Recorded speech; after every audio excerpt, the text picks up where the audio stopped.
o estudo, irmãos, deste primeiro capítulo. Estamos só começando, na verdade, o estudo das pastorais. Aí nós vamos encerrar com esses 3 últimos versículos. Diz assim a palavra do Senhor: Este mandamento te dou, meu filho Timóteo, que segundo as profecias que houve acerca de ti, milites por elas boa milícia, conservando a fé e a boa consciência, a qual alguns, rejeitando, fizeram naufrágio na fé. E entre esses foram Himeneu e Alexandre, os quais entreguei a Satanás, para que aprendam a não blasfemar. Amém. Vamos orar, meus irmãos. Ó Senhor, nesta manhã, nós estamos reunidos, Senhor, diante de Ti, com o coração desejoso, Senhor, de ouvir a Sua voz. Para isso viemos aqui, para isso viemos nos reunir, para Te adorar, para conhecer mais de Ti. Ó Senhor, fale conosco. Que estes 3 versículos tão maravilhosos, tão preciosos, o Espírito Santo nos torne claros e, ao mesmo tempo, que abra o nosso coração, Senhor, para recebermos a Sua palavra com fé, com vigor, com alegria, com obediência, com humildade. Seja conosco a Sua graça nesta manhã, em nome de Jesus, que assim seja. Amém e amém. Pode sentar, meus irmãos. Amém.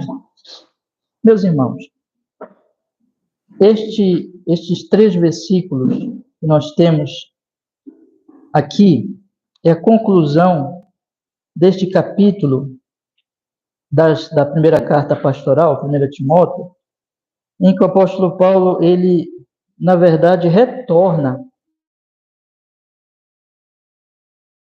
Nós temos estudado este capítulo, e vocês devem lembrar que o apóstolo falou que, por exemplo, acompanhe comigo, ele diz no versículo 3, como te roguei quando parti para a Macedônia, que ficasses em Éfeso para advertires alguns que não ensinem outra doutrina, nem se deem a fábulas e assim por diante.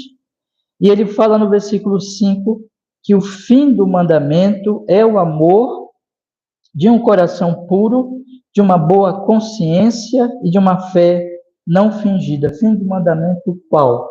Este mandamento que ele tinha dado a Timóteo, de que Timóteo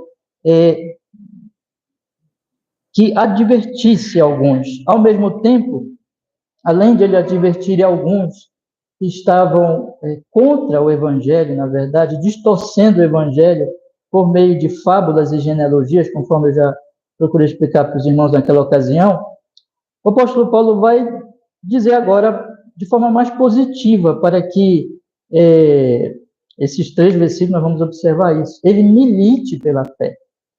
Ele abrace uma guerra santa. Quarta-feira, eu estive aqui com os irmãos falando da guerra santa que Israel praticava, que era de invadir, matar, tomar posse daquelas terras todas, mas eu até disse quarta-feira que nós hoje não somos mais chamados para esse tipo de guerra santa. Mas nós temos, meus irmãos, uma guerra santa. E é isso que o apóstolo Paulo ele está dizendo aqui. A guerra da igreja não é mais para tomar posse de terras, porque nós vivemos na nova aliança. Aquilo era só passageiro, a antiga aliança. A guerra da igreja é pela verdade. Vocês lembram que a carta pastoral, essas cartas pastorais, nós temos resumido essas cartas naquele grande versículo, aqui mesmo de Timóteo, que o apóstolo Paulo fala que a igreja é uma coluna, é um baluarte da verdade.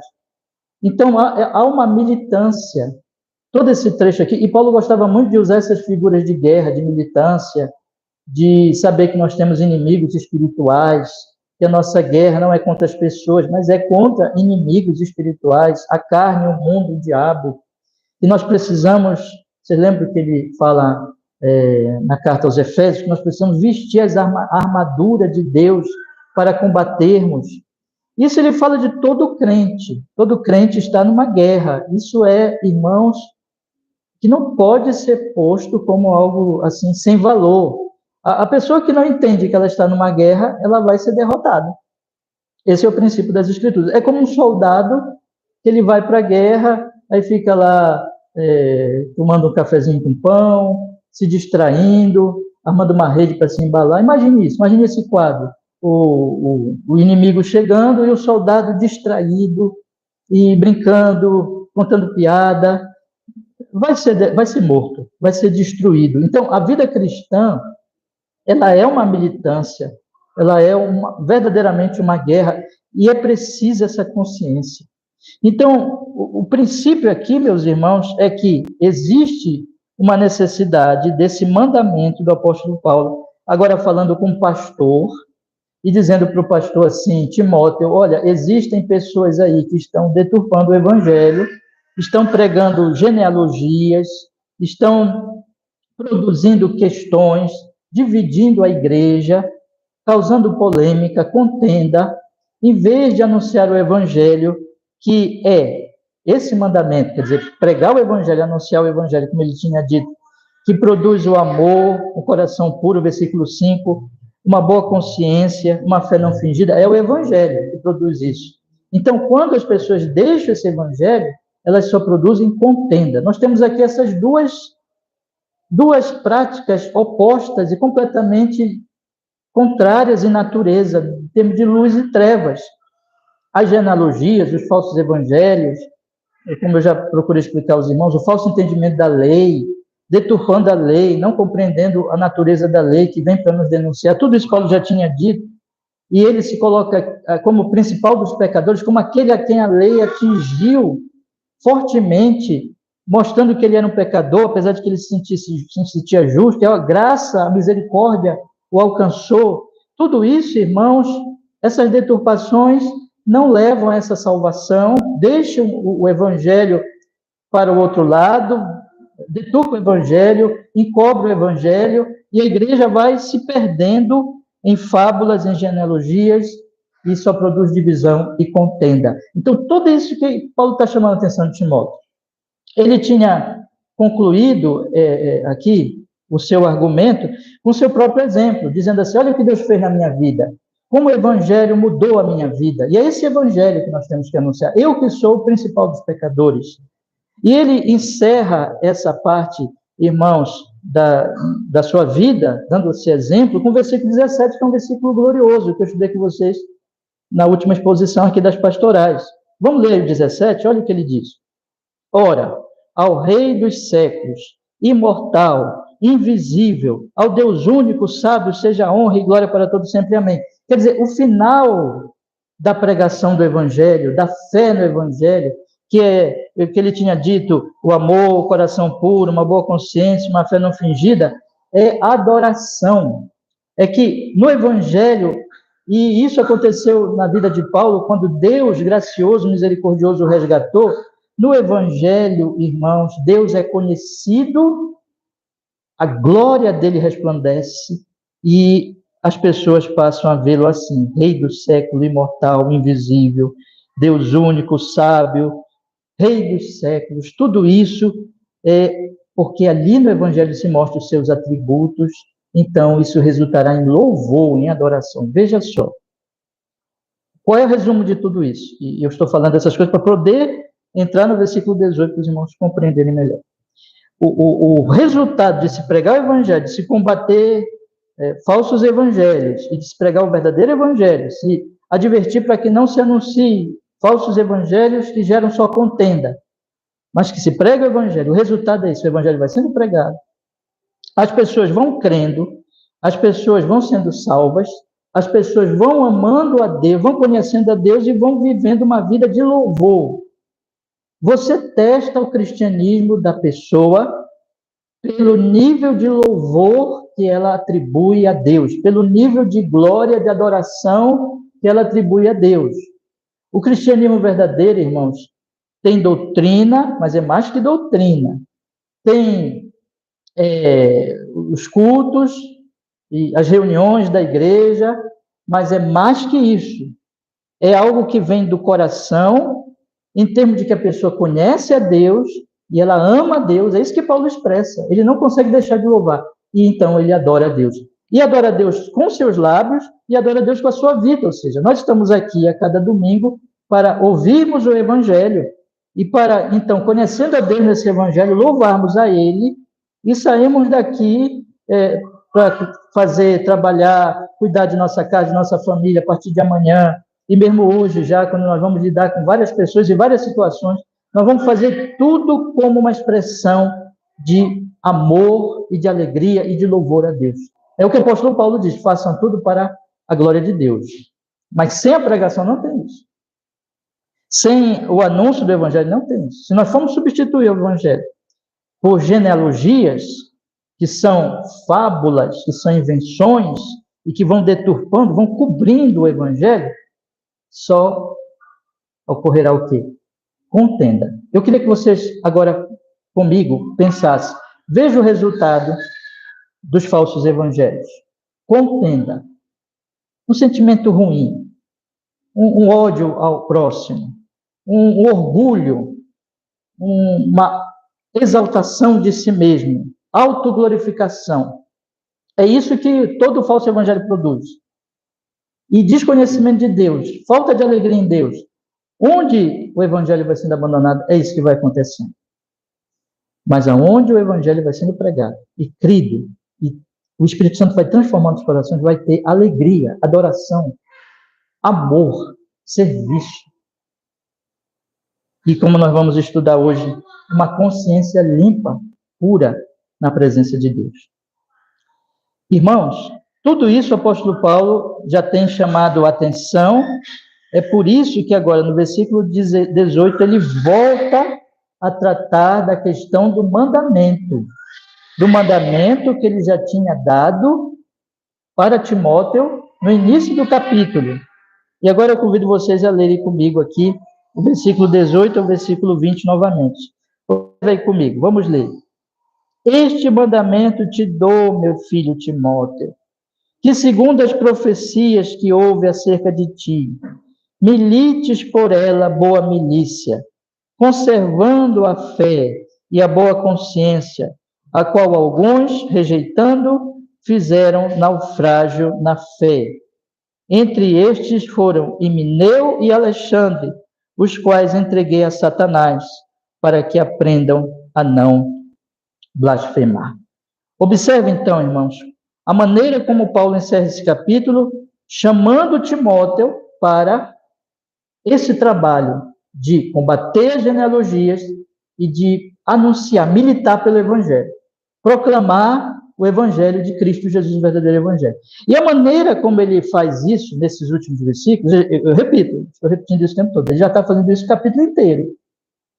Mas a maneira como ele faz isso nos últimos versículos é muito instrutivo para, vamos dizer assim, a seriedade deste mandamento e desta militância. E eu quero mostrar para os irmãos agora. Veja que ele fala aqui de que houve uma profecia prévia. Veja que ele fala que Timóteo deveria agir de acordo com essa profecia. E nesse agir, então, ele deveria militar. Veja que ele diz, irmãos, que existem exemplos daqueles que deixaram de militar pelo Evangelho. E algo trágico aconteceu com eles.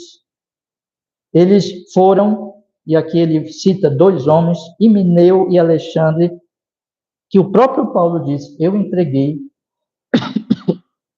perdão, meus irmãos, eu entreguei a Satanás.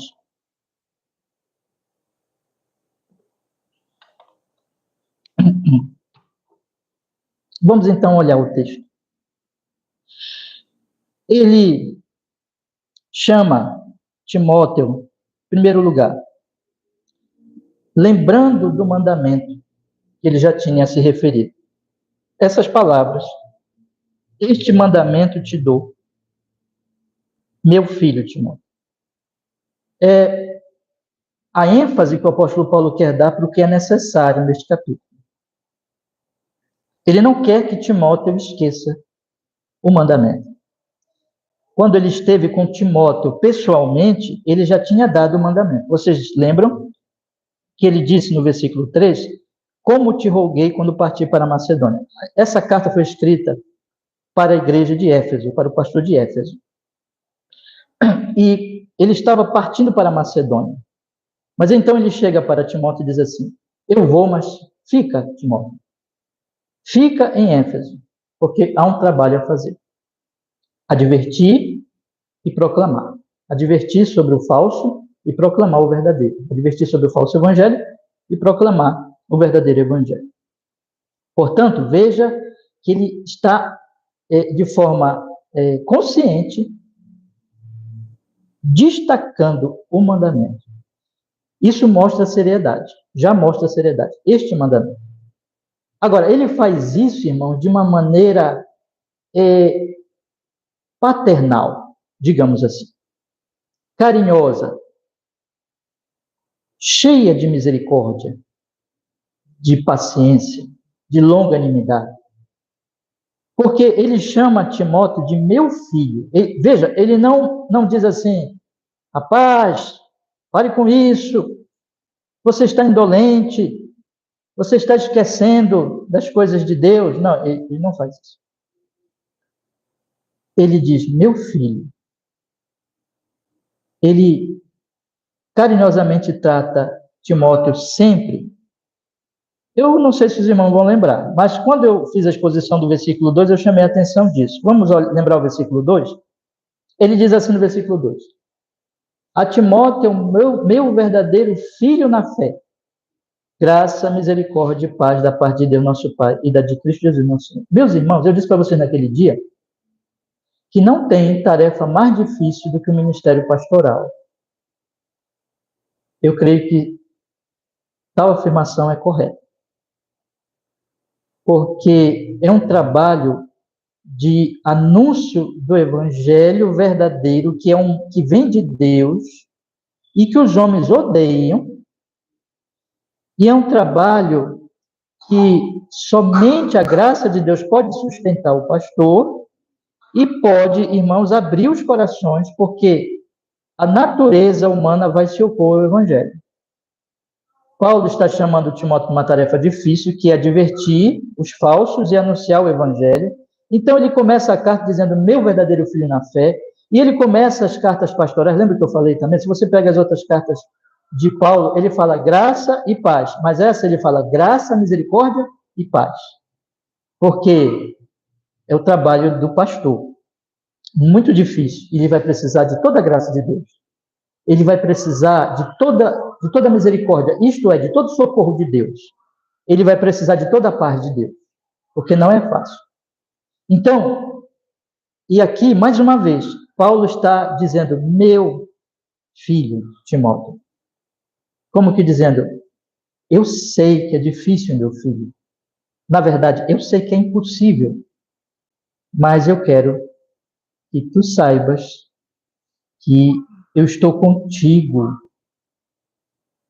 Eu estou contigo nesse trabalho, como um pai, como aquele que te ensinou, te treinou e que está sempre lembrando de ti. Quando você pega a segunda carta de Timóteo, Paulo vai lembrar de Timóteo e vai lembrar para se consolar. Paulo não esquecia de Timóteo. Isso mostra, irmãos, a seriedade, a gravidade da tarefa. Que de você se pôr do lado da pessoa para ajudar o pastor, para ajudar Timóteo. E Paulo sabia disso. E aí ele continua, vamos prosseguir no texto, dizendo assim, este mandamento te dou, meu filho Timóteo, que segundo as profecias que houve acerca de ti, milites por ela boa milícia. E aqui há algumas interpretações sobre o que significa isso, meus irmãos, mas basicamente nós podemos dizer, e pelo que o texto afirma, e nós vamos continuar estudando as pastorais, e em outro momento o apóstolo Paulo, ele deixa isso até mais claro, que Timóteo recebeu uma profecia, algo sobrenatural. Vocês lembram que naquela época tinha profetas, pessoas que falavam ali imediatamente da parte do Espírito Santo, Então, o que nós podemos entender é que isso aconteceu, por exemplo, em Atos dos Apóstolos, quando Paulo e Barnabé são separados para irem e proclamar o Evangelho a outros lugares.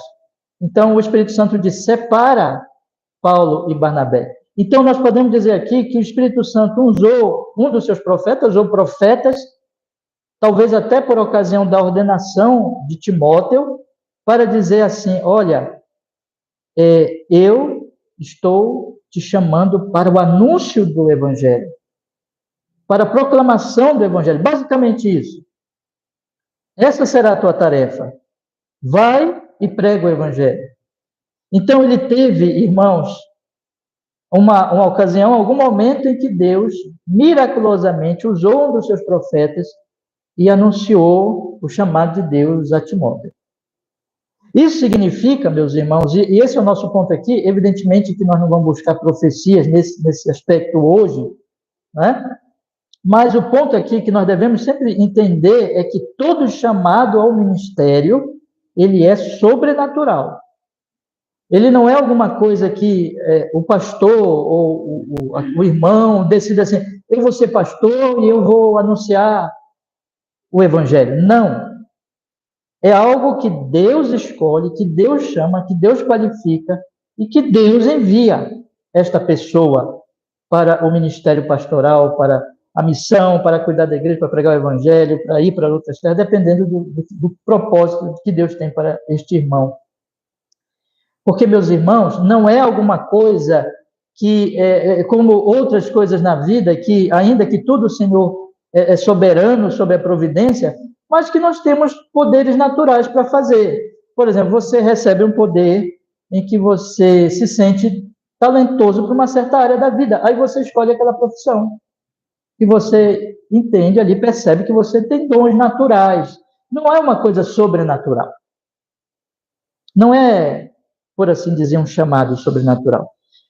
Mas com relação ao ministério pastoral, aqueles que são chamados, irmãos, tem que ser mais do que dons e talentos naturais, tem que ser um chamado de Deus para aquela função. Por quê, irmãos? Porque é uma função impossível para o homem fazer. Não é alguém que diz assim, eu vou fazer e pronto. Mas ele tem que ser chamado e tudo depende da graça de Deus, porque como eu estou afirmando aqui, é por isso que Paulo diz, olha, meu filho, né? Graça, misericórdia e paz, porque é uma tarefa dificílima, irmãos. Difícil. Então, o apóstolo, ele diz aqui, Deus te chamou.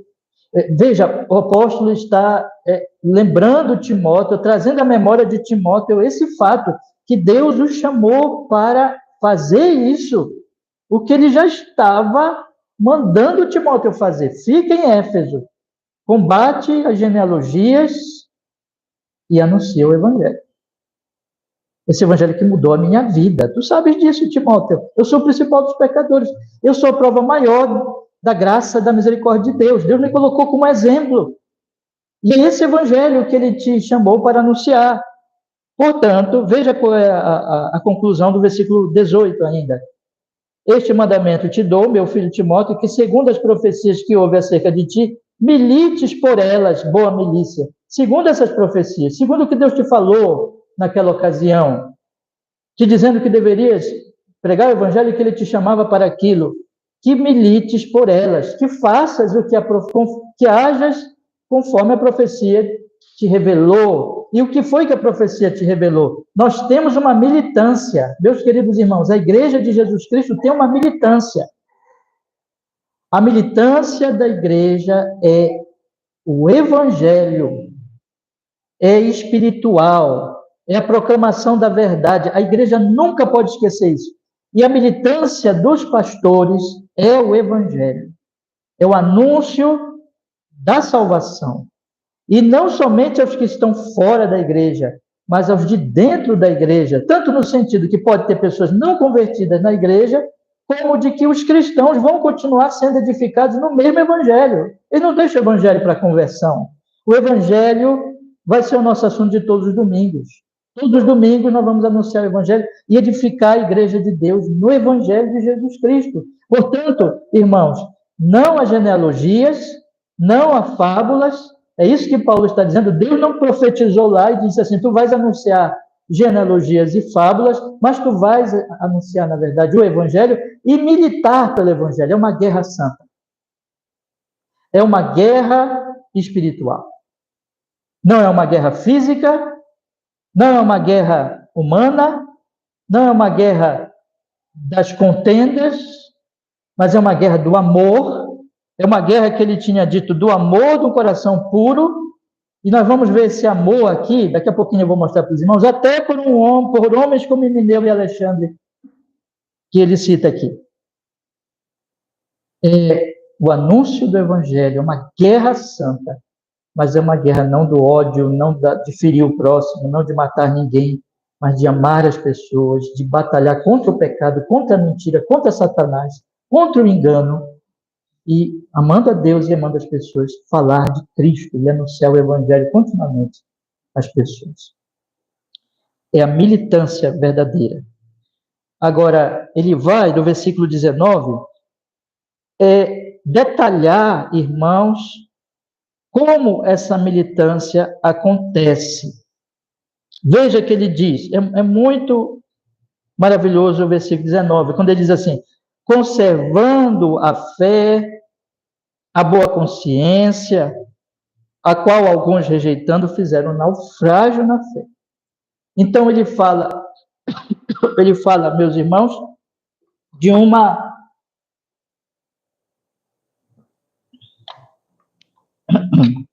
vou pedir nas suas orações, estou gripado, que vocês orem para não começar a tossir, né? Para poder pregar a noite, tá bom? Orem por mim. Mas vamos lá. Então, o que ele está falando aqui é que essa militância será da seguinte forma, vamos ver. Haverá uma conservação da fé e da boa consciência. Essas coisas têm que ser conservadas. Essas coisas têm que ser guardadas. Se elas não forem guardadas, o resultado será um naufrágio na fé. Ele usa aqui duas ilustrações, não é? Ele usa a ilustração da guerra e de um navio que está fazendo a sua viagem, mas que tem que ter toda a cautela para não naufragar, porque se naufragar, todo mundo morre. Então, se não militar, se não guerrear, todo mundo morre. Se naufragar, todo mundo morre. Ele vai dizer mais adiante, um pouquinho ainda nas pastorais, que se Timóteo fizesse isso, ele salvaria a si e aos que o ouvem. É uma questão de vida ou morte espiritual. É uma questão em que ele está dizendo assim, vejam, guarde isso, Timóteo, precisas guardar a fé e a boa consciência.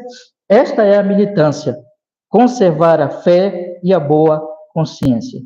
O que significa isso? Para nós entendermos melhor, eu vou rapidamente relembrar vocês da exposição que nós fizemos do versículo 5. Bora olhar de novo o versículo 5. Olha, diz assim. É bem parecido às palavras de Paulo aqui. Ora, o fim do mandamento é o amor de um coração puro, de uma boa consciência e de uma fé não fingida. Você nota que aqui ele associa, de novo, a boa consciência e de uma fé não fingida. Vamos lembrar do que é consciência. Eu vou relembrar rapidamente algumas coisas que eu falei para vocês sobre consciência naquela exposição. A consciência, segundo as Sagradas Escrituras, é uma faculdade nossa, que Deus nos deu, e que ela faz um discernimento entre o bom e o mal, entre o certo e o errado. A Bíblia vai dizer que todos os homens têm uma consciência, eles têm essa faculdade. Lá em Romanos, capítulo 2, o apóstolo Paulo diz que até os povos pagãos têm, Romanos capítulo 2, tem essa consciência. No entanto, esta consciência, a Escritura também mostra, ela vai sendo cauterizada. Isto é, Deus, ele deu uma consciência aos homens, mas como eles não têm respeito pela lei de Deus, eles vão pecando. E na medida que eles vão pecando, essa voz da consciência, ela vai ficando cada vez mais fraca, endurecida, cauterizada, de maneira que as pessoas não conseguem mais fazer um discernimento. Num certo sentido, toda a consciência do homem ímpio, em algum nível está cauterizada, não está boa, ela está doente, mas ela vai piorando com o pecado, não é? A palavra também diz, irmãos, que existe a boa consciência. E é sobre essa boa consciência que o apóstolo Paulo fala tanto no versículo 5, como neste versículo 19. O que é a boa consciência? Ora, a boa consciência é aquela que está associada com a fé. É por isso que o apóstolo Paulo diz: você precisa guardar a boa consciência e a fé, ou a fé e a boa consciência. Como é que as coisas acontecem? Ora, quando nós olhamos para o versículo 5, ele fala assim: o amor de um coração puro, de uma boa consciência e de uma fé não fingida. Ele está fazendo um contraste entre a fé verdadeira, que é a fé em Cristo, que é a fé no Evangelho, da fé fingida. A fé fingida é a fé nas fábulas, nas genealogias, nos falsos evangelhos. É a fé da pessoa a fé fingida, não leva a pessoa para Jesus, mas leva a pessoa, como estava acontecendo com esses homens, à arrogância. E a consciência deles continua cauterizada, vai piorando, porque a lei de Deus não faz o que o apóstolo Paulo tinha dito aqui, que a lei de Deus, vocês lembram no versículo 9? Ela não é para justos, mas para injustos, obstinados, ímpios, pecadores, profanos, religiosos, parricidas, matricidas, homicidas e assim por diante. Ele está dizendo que a lei de Deus, os 10 mandamentos, aqui Paulo cita os 10 mandamentos. Os 10 mandamentos, eles nos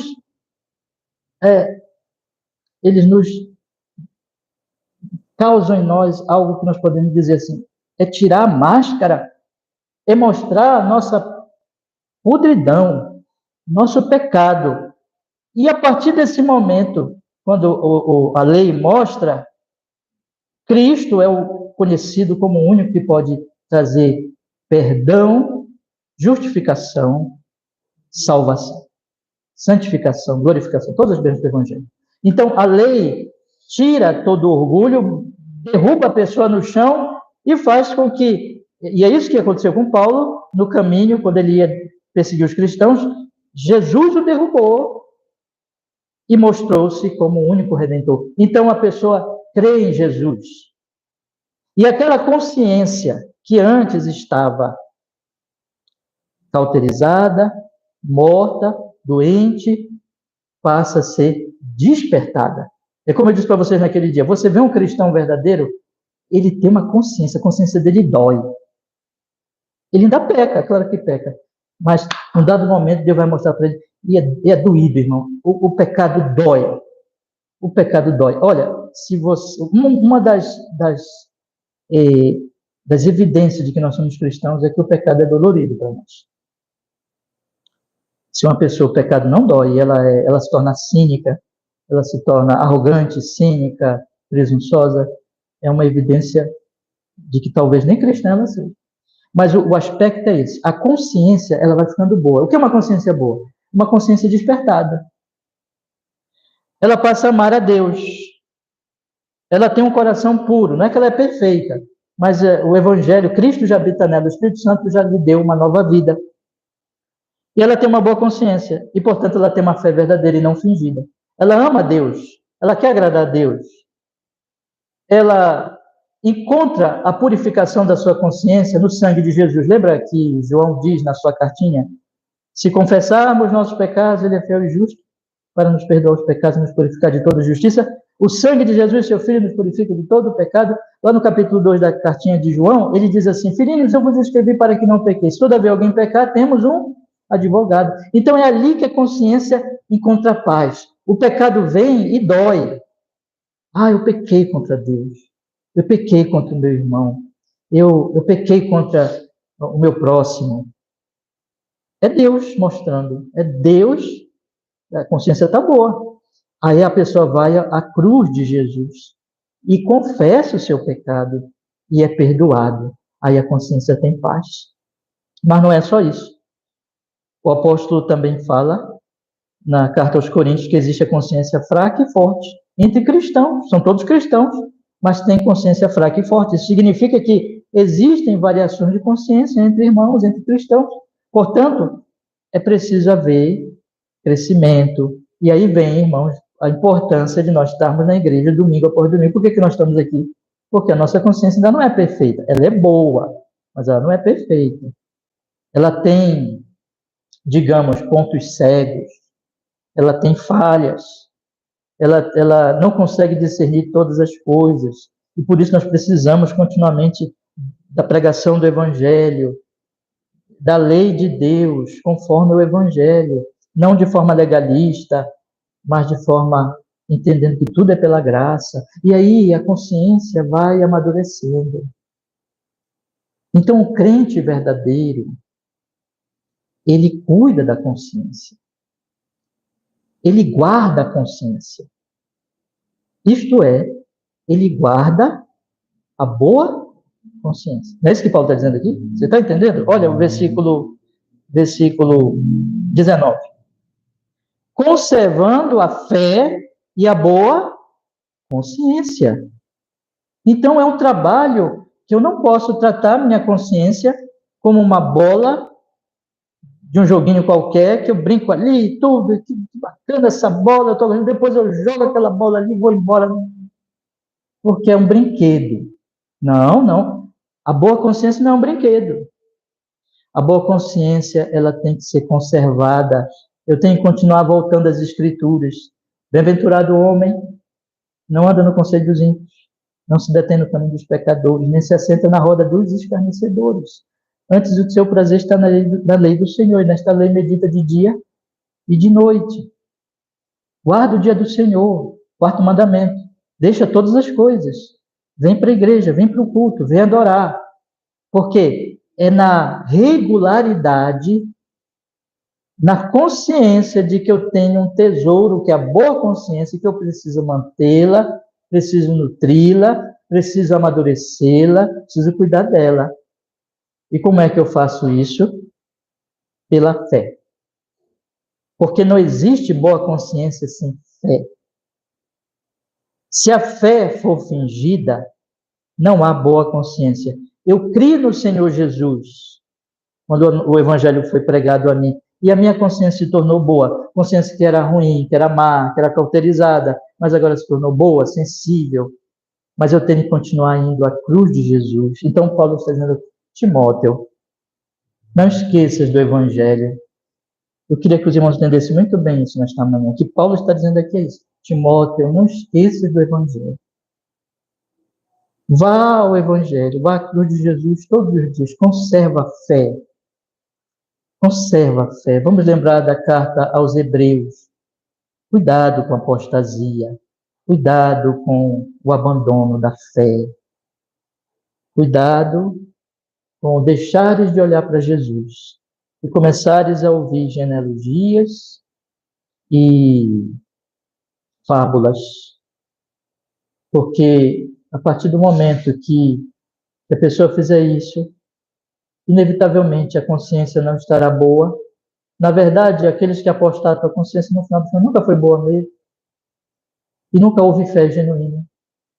Mas isso é para nós, irmãos, aplicado no sentido de que o verdadeiro crente perseverará na fé e na boa consciência. Cuidará desse tesouro pela graça de Deus, indo ao Evangelho continuamente, ouvindo a palavra, nutrindo a consciência, fortalecendo-se em Cristo.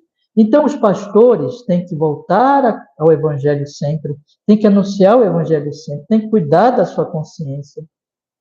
É o que Paulo diz, eu procuro manter, em outra parte, quando ele foi testemunhar em Atos dos Apóstolos, ele diz, eu procuro manter minha consciência boa diante de Deus e diante dos homens, de maneira que voltará sempre à cruz e a pensar assim, o que eu fiz hoje foi do agrado de Deus?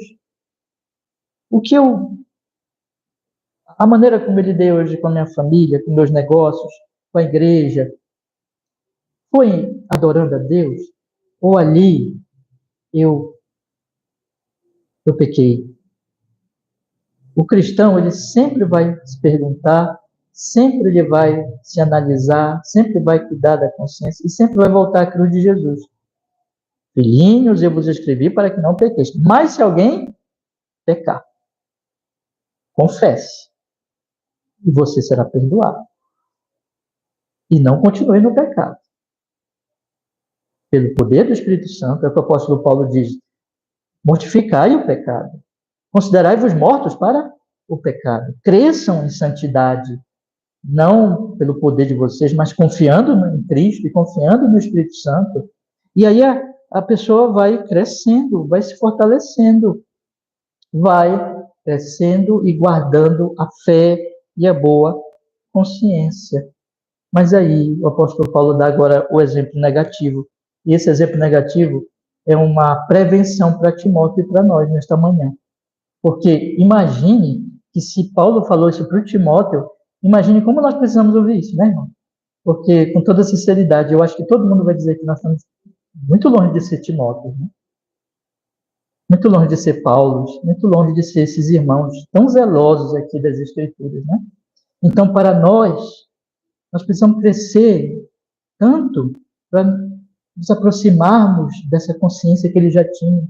Então, para nós fica esse exemplo aqui, essa advertência de Paulo. Vamos ler a partir do versículo 19, que ele diz assim, 19 e 20 agora. Ele diz assim, conservando a fé e a boa consciência, a qual alguns, rejeitando, fizeram naufrágio na fé. Entre esses foram Himeneu, Alexandre, os quais entreguei a Satanás, para que aprendam a não blasfemar. Ele cita 2 homens que provavelmente são esses, fazem parte deste alguns. Vocês lembram do versículo 3, como ele diz assim, como te roguei quando parti para Macedônia que ficasses em Éfeso para advertir alguns. É possível, então, que o Himeneu e o Alexandre sejam desses alguns, desse grupo. Ele vai citar mais na frente que Himeneu, ele começou a anunciar que a ressurreição já passou. Himeneu começou a anunciar heresias. Alexandre, nós não sabemos exatamente quem é. Tem um Alexandre Latoeiro, que ele vai citar, mas no final das contas, isso não é tão importante. O importante é nós sabermos que existiram 2 homens, que Paulo e Timóteo conheceram, e que esses homens pareciam firmes na fé, pareciam até homens do Evangelho, que no princípio anunciavam o Evangelho, mas de repente foram conquistados por genealogias. Eu já expliquei para vocês o que é genealogia, né? Começava a inventar histórias em cima das genealogias. E eram histórias muito, assim, até bonitas, interessantes. Eles começaram a ouvir isso. Fábulas, invenções. Eles começaram a gostar disso. E eles foram esquecendo da fé no Evangelho.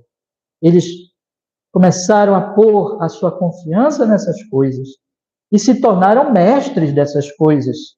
Começaram a não mais ouvir, mas ensinar genealogias. Eles foram abandonando a fé e, consequentemente, a boa consciência. Eles não conservaram a fé, eles não conservaram a boa consciência. Meus queridos irmãos, todos nós aqui já conhecemos irmãos e irmãs. Para nossa, já nem talvez não possamos chamar mais irmãos e irmãs, né? Mas que para nossa tristeza se afastaram, se perderam, abandonaram o Evangelho. Isso não foi de repente. Há um processo em que a pessoa, vejam, o verdadeiro cristão vai ouvir esta recomendação e vai conservar a fé e a boa consciência. No entanto, a prevenção é exatamente para isso, para que nós tomemos cuidado. E o texto está dizendo aqui, cuidado, para você não começar a ouvir genealogias, começar a esquecer do Evangelho. E na medida que fizer isso, a consciência vai ficando amortecida. A consciência vai ficando cauterizada. E aí vem as advertências. Deus manda avisos, advertências. Vem pastores e dizem cuidado, ou vem irmãos e dizem cuidado. Ou o crente a pessoa está lendo a Bíblia e de repente vem um alerta ali da Bíblia, mas ele ele vai se tornando endurecido, ao ponto de é preciso, especialmente quando essas coisas se manifestam publicamente, e aqui era o caso, essas pessoas estavam pregando genealogias e fábulas, é preciso que haja disciplina, meus queridos irmãos, disciplina da Igreja de Deus. E aqui é assim que provavelmente nós podemos entender essa frase um tanto quanto dura, né? Nós lemos no finalzinho. Vocês vão concordar comigo que isso é muito duro, não é? Vamos ler aqui o versículo 20 e eu vou enfatizar especialmente a última parte, que diz assim: e entre esses foram Himeneu e Alexandre, os quais entreguei a Satanás. Entreguei a Satanás. Quero enfatizar muito isso. Entreguei a Satanás, para que aprendam a não blasfemar. Existe aqui algo de duro, mas amavelmente duro.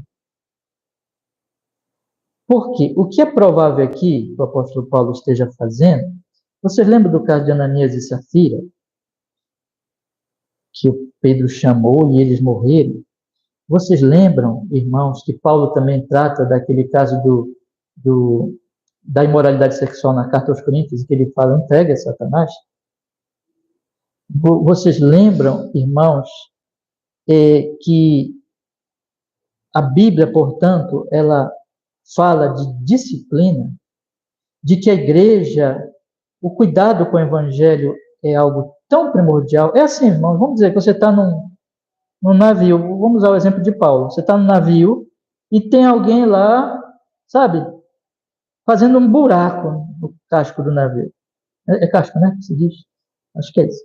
Fazendo um buraco lá no casco do navio e está lá.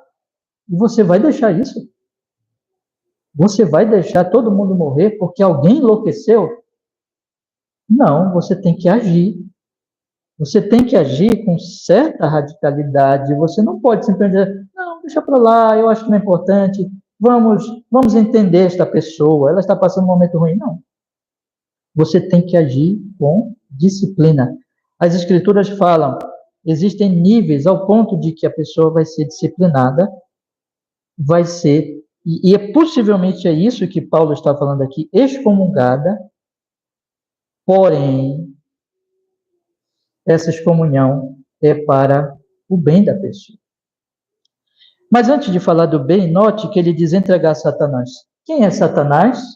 Satanás, ele é o pai do que, irmãos?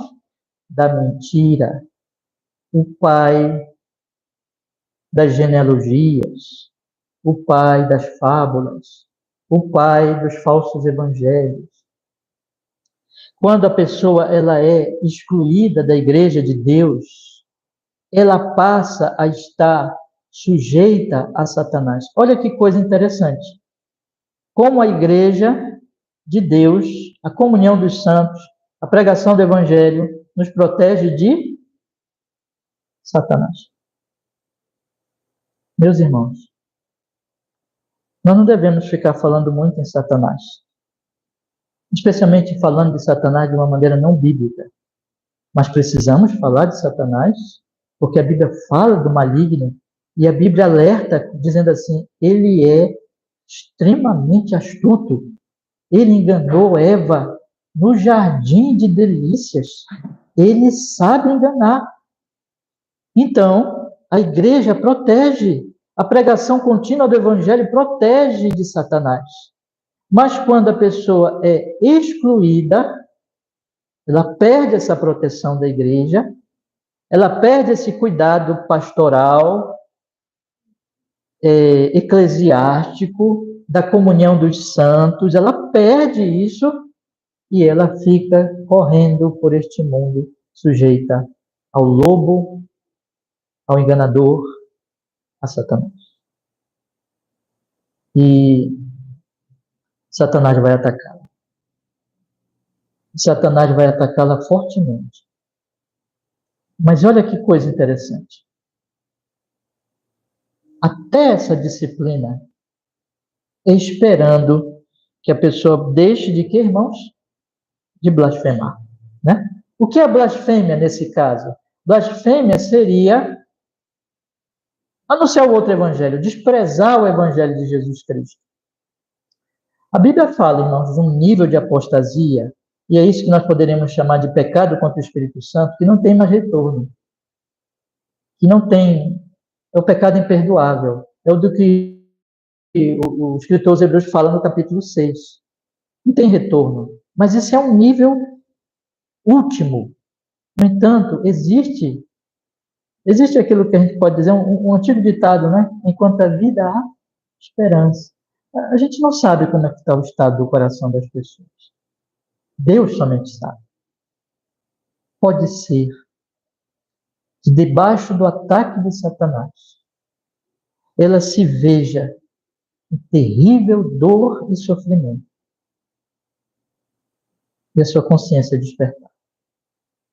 De repente, ela percebe o contraste entre Satanás e Cristo. Entre o tormento de Satanás e o amor de Jesus. Como filho pródigo, isso, não? Como filho pródigo. Ela percebe que aquilo não satisfaz. E ela diz assim, eu vou voltar. Eu vou deixar de blasfemar. Eu me arrependo. O que Paulo está dizendo aqui? Himeneu, Timóteo, Himeneu e Alexandre, como eu desejo que vocês voltem. E como eu desejo que vocês digam, Paulo, você tem razão. Paulo, nós fomos soberbos e arrogantes, pecamos contra Deus, contra Cristo, contra a igreja, contra o ministério pastoral, contra o evangelho. E nós queremos retornar. E Paulo diz, portas estarão abertas. Entende, irmãos? Então, o que está acontecendo aqui é que Paulo está prevenindo Timóteo, porém, de que isso pode não acontecer. É a esperança de Paulo. E a disciplina é por amor. Mas, meus irmãos, tem muitos que são entregues a Satanás e que Satanás os destrói. Porque ele sabe mentir, enganar, iludir as pessoas. Então, o que Paulo está dizendo a Timóteo, cuidado. Estão percebendo aqui? Cuidado. Olha, ele está fazendo alguns apelos aqui. Ele está dizendo assim, lembra das profecias, lembra do meu amor por ti, por isso que ele fala, meu filho, lembra da guerra nossa, da gloriosa guerra, do amor pelo Evangelho de Jesus. Lembra e conserva a tua fé.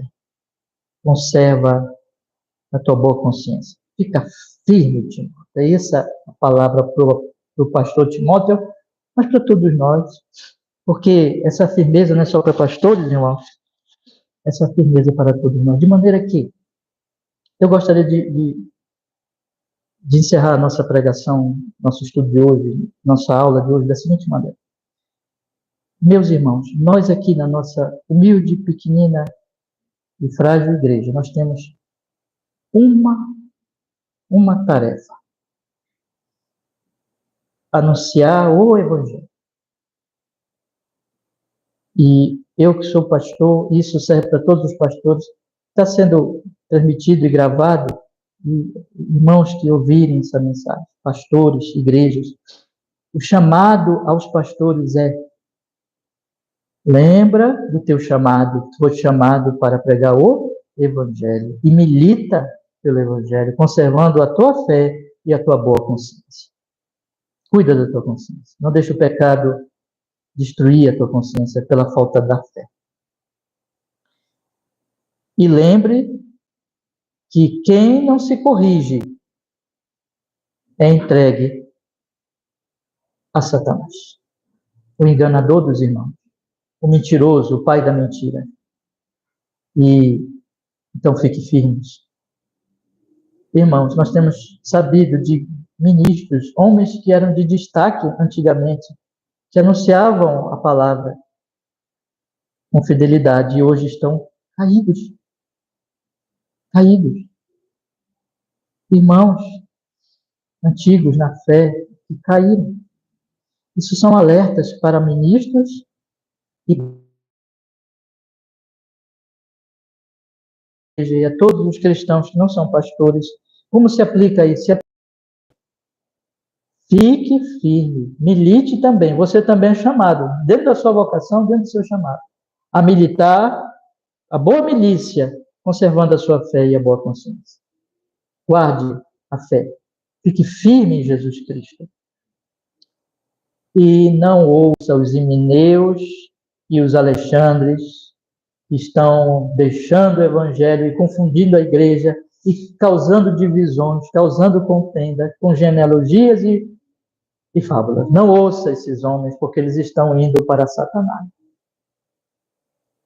Ouça os Paulos, ouça os Timóteos, ouça os verdadeiros ministros do evangelho. Esse é o chamado para nós nesta manhã, meus irmãos. Que Deus nos ajude, Deus nos guarde. Amém? Vamos orar? Vamos pedir que Ele nos abençoe.